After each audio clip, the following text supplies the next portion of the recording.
the Employees State Insurance Act. So this particular act, Employee State Insurance Act 1948, is one of the main landmark in the act, which is giving social security.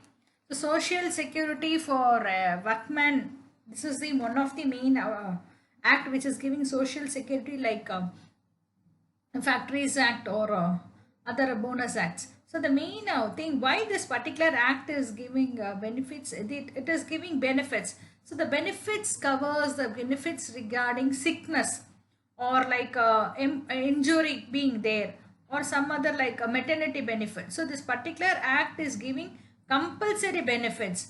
So these benefits are in the form of financial contributions. Based on that, the particular act has been enacted in the year 1948, and we call the act as the Employees State Insurance Act 1948. The introduction of the act. The Employee State Insurance Act is referred as ESI Act. As I told you, it was enacted in the date 1948. So it is one of the Social Security Act which is having emphasis on health insurance regarding. So there is a health thing, health concentration of health and benefits regarding health is given to the employees. So here what happens is, as I told you, it is giving financial contributions or financial benefits. So we get some cash and medical benefits, and this is covering the employees who are coming under the factories which is covered under the ESI Act. So the benefits, as I told you, is related to sickness, maternity and employment injury.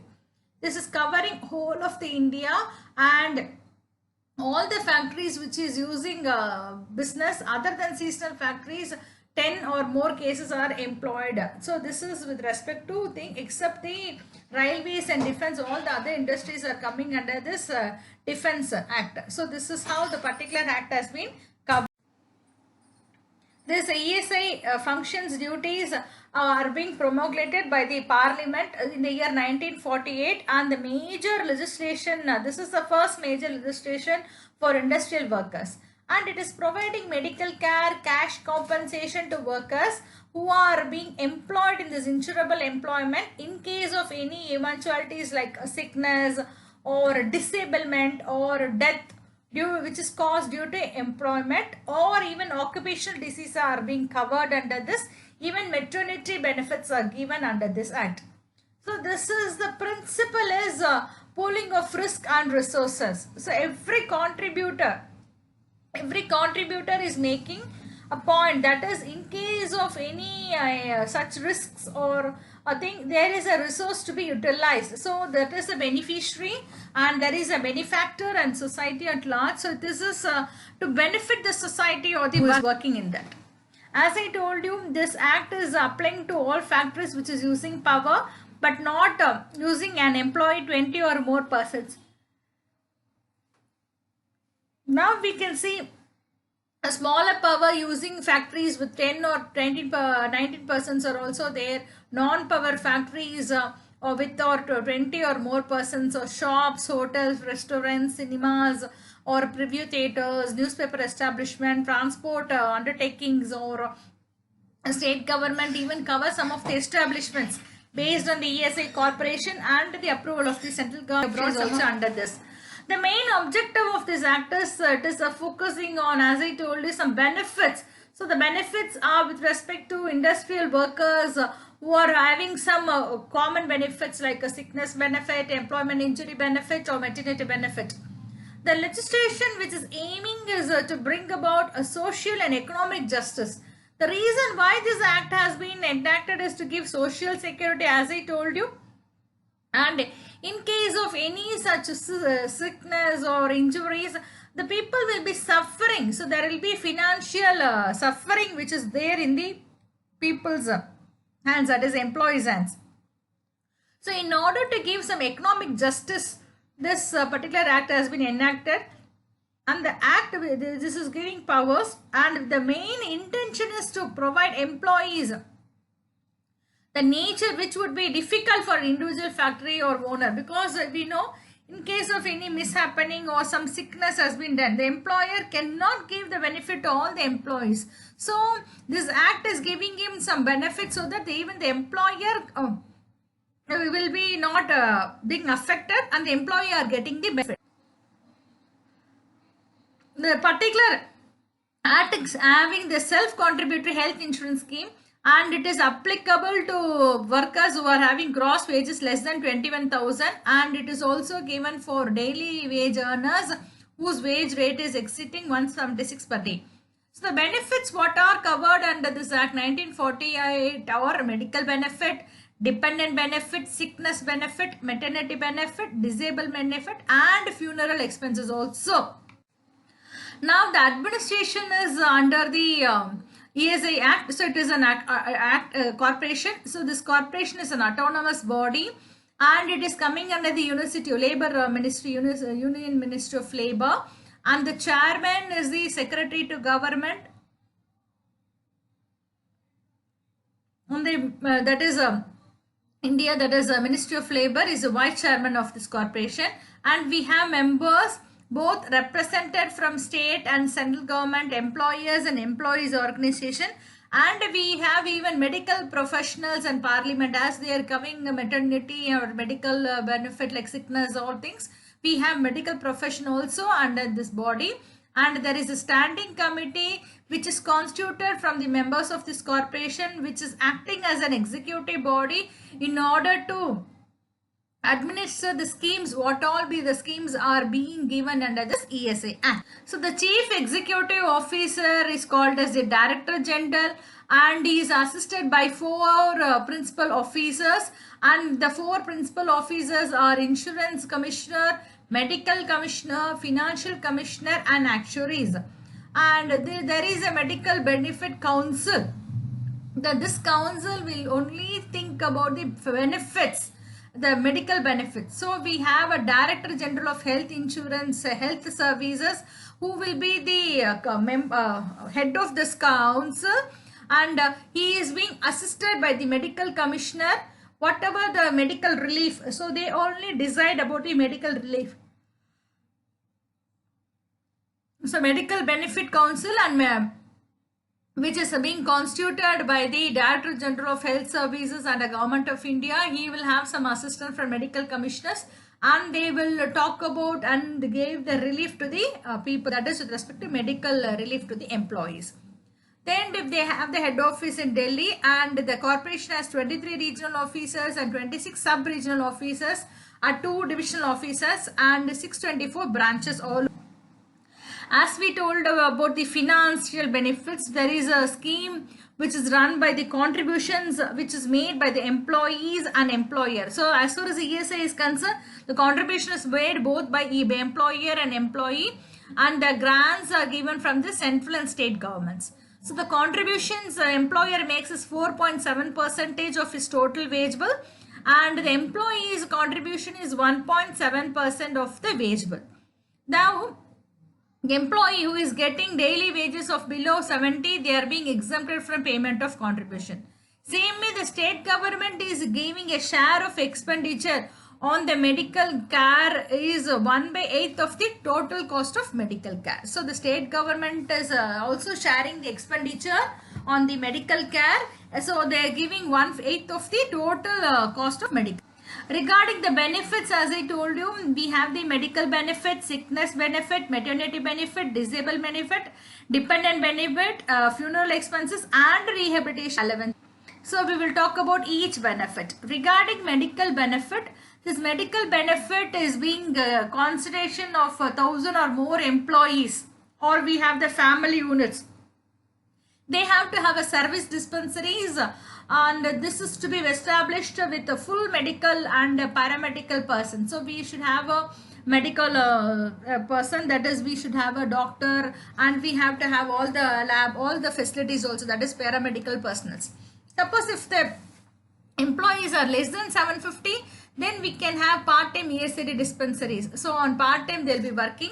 Suppose if the residential concentration of employees scattered in a long distance, then they cannot have a particular place or dispensary. So what they do is they go for mobile dispensaries which will be moving from the particular place to place where the people are being, employees are being concentrated. And in direct pattern panel system, we have a registered medical practitioners who are designated as insurance medical practitioners, and they are being appointed in order to give medical care. So this is with respect to indirect pattern. Regarding the sickness benefits, as we know, the sickness benefits, we are representing periodical cash payments, and this is made to inpatients during the period of certified sickness. And during this period, if they inpatients, they require some medical treatment and attendance with the abstention from work on medical grounds. So if a person, employee is working, have some medical reasons, then they can avail these sickness benefits. And the eligibility is minimum 78 days contribution in one contribution period they can take. And the daily rate of sickness benefit is whatever wages they are getting, 50% of the wages. So the maximum duration is, minimum is 78 days and maximum is 91 days. This is for 2 consecutive benefit periods. So regarding the claim, they in ESI they can claim under Form 9. Suppose if they want some extension of sickness benefits, even that can be extended, and they get a cash benefit which is paid for. Sometimes they have a very prolonged illness and due to any of the specified disease. So for this we have this annexure A. You can refer that. In that they are given the 35 specified diseases, and when the people are covered under these diseases, they can get this cash benefit and extended sickness benefit. And eligibility for this extended sickness benefit is when they are in continuous employment for a period of 2 years, and they have contributed at least 156 days in 4 preceding contribution periods. This is very important. They would have put in continuous employment for a period of 2 years, and they should have contributed at least 156 days in 4 preceding contribution periods. So the daily rate of extended sickness benefit is 40% more than a sickness benefit rate. Then maximum duration for extended sickness benefit is including the sickness benefit, which is already mentioned as maximum period 91 days. The extended sickness benefit is payable up to a further of another 124/309 days. That can be extended up to 2 years. So this is based on the special situations, and it can be availed only on the recommendation of the competent authority. Otherwise, they cannot go for extended sickness benefit maximum. Then regarding this medical benefits, this particular act is providing a full range of medical care to all insured persons and their family. So in ESI Act, we have to look to that. Not only the employees are covered under this act, the family members of this employee are also covered under this ESI Act. So they are having some ESI dispensaries, and there is a network of hospitals and panel clinics or diagnostic centers and super specialty hospitals. And the treatment what is given in super specialty hospitals are open heart surgery, neurosurgery, bone marrow transplantation, and they even take CAT scan, MRI, angiogram, all this are given in super specialty treatment. Then this eligibility, who can avail this medical benefits is employee who is covered under the scheme for the first time is eligible for medical care, and he is eligible for 3 months. Suppose he is contributing at least 78 days in a contributory period, then the eligibility is up to the extent of the corresponding benefit period. So here also we are using. And regarding the maternity benefit, we know this is a periodical cash benefit in case of confinement, or even in case of miscarriage or some sickness which is arising out of pregnancy, or sometimes they have a premature birth, or sometimes a child or miscarriage. It is given to an insured woman, and it should be certified by a duly appointed medical officer, or even midwife can certify.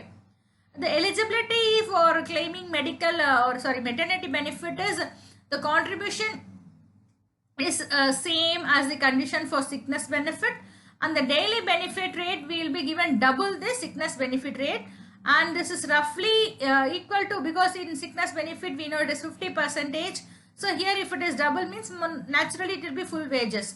So this benefit is inclusive of Sunday also. So it is very important to note maternity benefit is inclusive of Sunday also. So how this benefit is given? In case of delivery of child, the benefit is given for 12 weeks, beginning not more than 6 weeks before the expected date of childbirth.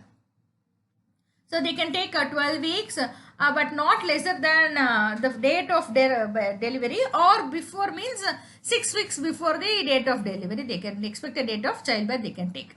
In case of miscarriage, they are giving a period of 6 weeks following the date when there is a miscarriage. Regarding sickness which is arising out of pregnancy or confinement, or sometimes they have a premature birth of a child, even miscarriage, then they are giving additional period of 4 weeks.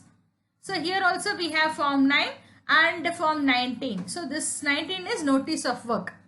Regarding the medical bonus, it is a lump sum payment which is made to an insured woman, or in case an insured person is an employee means his wife is also covered.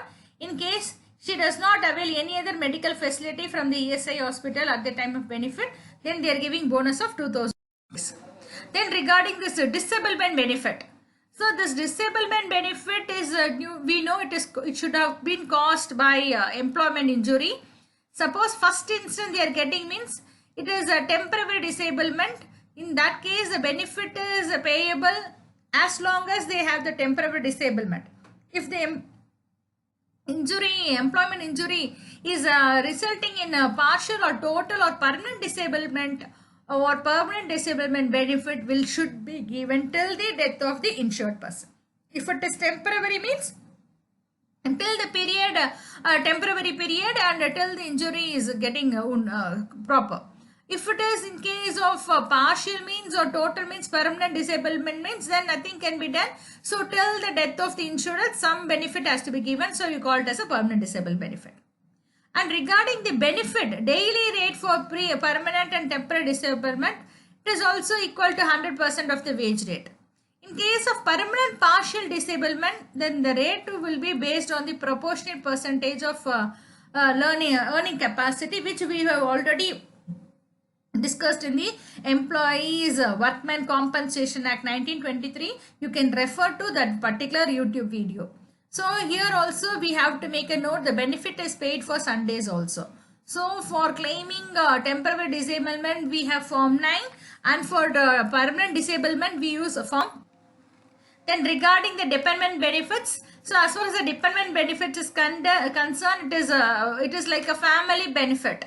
So this will be paid only when the employee who is coming under the ESI Act is no more. So we call him as a deceased insured person. So in the event of his death, and it is due to employment injury, or even can be because of the occupational disease, and is equivalent to about 70% of the wages.